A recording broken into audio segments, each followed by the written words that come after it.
হঠাৎ দেখলে বড় আকারের ধনে গাছ বলে ভুল হতে পারে। চিকন সবুজ পাতার ফাঁকে ছোট ছোট সাদা ফুলে আকর্ষণীয় দেখায় গাছগুলোকে। বাড়ির আঙিনা, রাস্তার দুই ধার কিংবা ফসলের মাঠে জন্মানো এই গাছ হতে পারে মৃত্যুর কারণ, অথচ এ ব্যাপারে জানেন না অধিকাংশ মানুষ। দেশের বিভিন্ন এলাকায় ছড়িয়ে পড়া এই উদ্ভিদের নাম পার্থেনিয়াম। এর ফুলের রেণু শ্বাস প্রশ্বাসের মাধ্যমে দেহে প্রবেশ করলে হতে পারে শ্বাসকষ্ট। এক পর্যায়ে পরিস্থিতি জটিল হলে মৃত্যুর কারণও হতে পারে। পার্থেনিয়াম খেলে গবাদি পশুও পড়তে পারে মৃত্যু ঝুঁকিতে।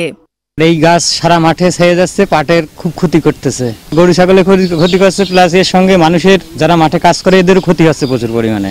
সব ধরনের জীববৈচিত্র্যের জন্য হুমকি স্বরূপ এই পার্থেনিয়াম গাছটি অবশ্যই সবাইকে পুড়িয়ে ধ্বংস করে দিতে হবে।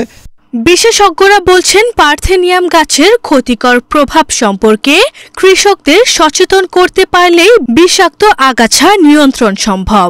বিষাক্ত গাছ, এর শরীরের যে নিঃসৃত রস, এইটা কোনো প্রাণী অথবা মানুষের নিঃশ্বাসের সাথে যদি শরীরে প্রবেশ করে, সেই ক্ষেত্রে সেই মানুষটা অসুস্থ হয়ে যেতে বাধ্য হয়।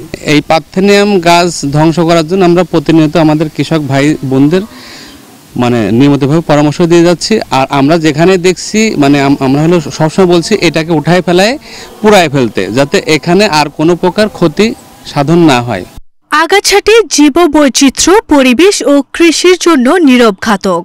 পৃথিবীর অনেক দেশে পার্থেনিয়াম থেকে বায়োগ্যাস, বায়ো ফার্টিলাইজার ও আগাছানাশক তৈরি করা হচ্ছে, কিন্তু বাংলাদেশের মানুষ এই উদ্ভিদের ব্যাপারে এখনো সচেতন নন। আরভি ইসলাম হিমু, এশিয়ান টেলিভিশন।